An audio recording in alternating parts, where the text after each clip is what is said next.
He's a playwright, artist, producer, screenwriter and director whose contribution to the genre has spread across multiple disciplines over a great many years. As the world prepares to reacquaint itself with two of his most legendary creations, we take a look back at the multifaceted career of the supernaturally talented Clive Barker as we induct him into the Arrow in the Head Horror Hall of Fame.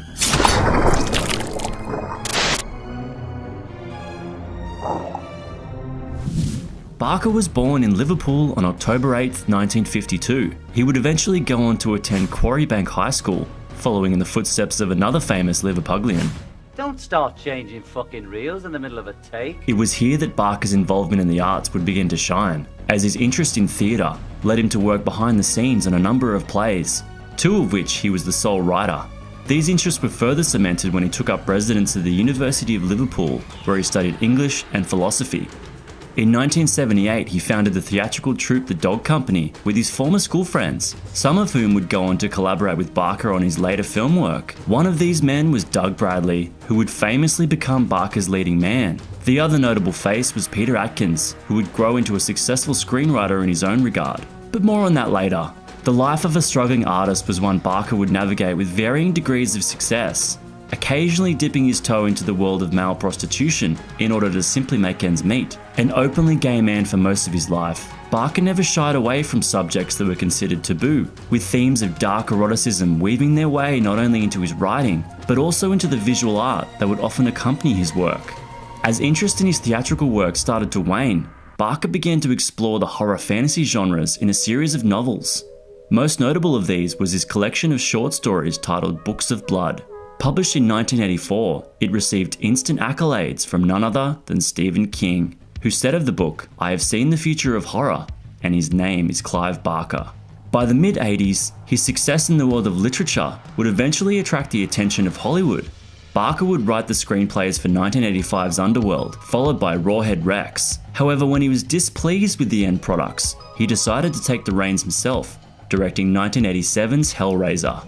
Based on his own novella, The Hellbound Heart, Hellraiser introduced one of the greatest characters in horror movie history, a demonic creation who went by a number of aliases, most notably Pinhead.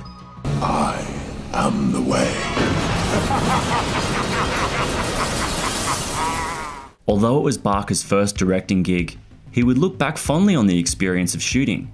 Despite the studio's decision to relocate the story from England to the US after filming had already been completed, Doug Bradley would step into the shoes of Pinhead, completely oblivious to the adoration he was about to receive from fans the world over. The success of Hellraiser would be swiftly followed by its sequel, Hellbound, which Barker would again write, this time in collaboration with his old theatre buddy Peter Atkins. It would mark a creative partnership that saw the two strike up a winning formula with the Hellraiser films going forward. After tasting disappointment again with the 1990 film Nightbreed, Barker would quickly bounce back to deliver the 1-2 punch of Hellraiser 3 and Candyman, the latter of which was based on Barker's own short story, The Forbidden, from the Books of Blood series. Much like Hellraiser, the events of Candyman were transplanted to an American setting. However, the reframing of the story from contemporary Liverpool to the streets of Chicago was both an inspired and intentional choice from writer-director Bernard Rose. The film touched on issues of race and social class in a way few horror films did up until that point.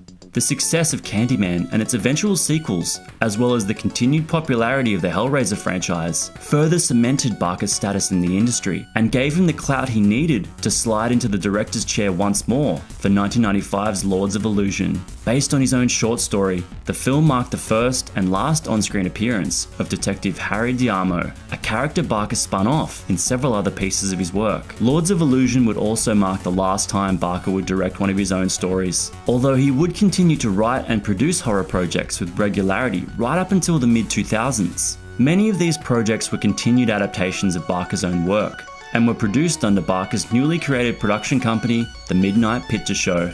These included Saint Sinner, The Midnight Meat Train, Dread, and Book of Blood, which was a precursor to Hulu's 2020 horror anthology film, Books of Blood. As for the series that made his name, all entries of the Hellraiser franchise following 1996's Bloodline featured a rotating roster of writers and directors that didn't include the original core creative team of Barker and Atkins, while Doug Bradley would go on to play Pinhead on all but 3 occasions. Barker revealed he had written his own script for a remake of Hellraiser back in 2013, with Doug Bradley reprising his iconic role, but the film would never progress beyond the script stage. It would take the success of 2018's Halloween for studios to finally greenlight a Hellraiser remake, as well as a newly announced television series from HBO.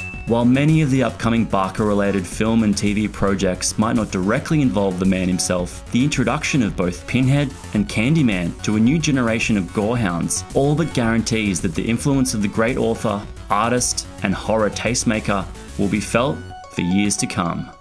At heart, I'm a writer and a painter. I'm a writer and a painter who got lucky and got to make some movies.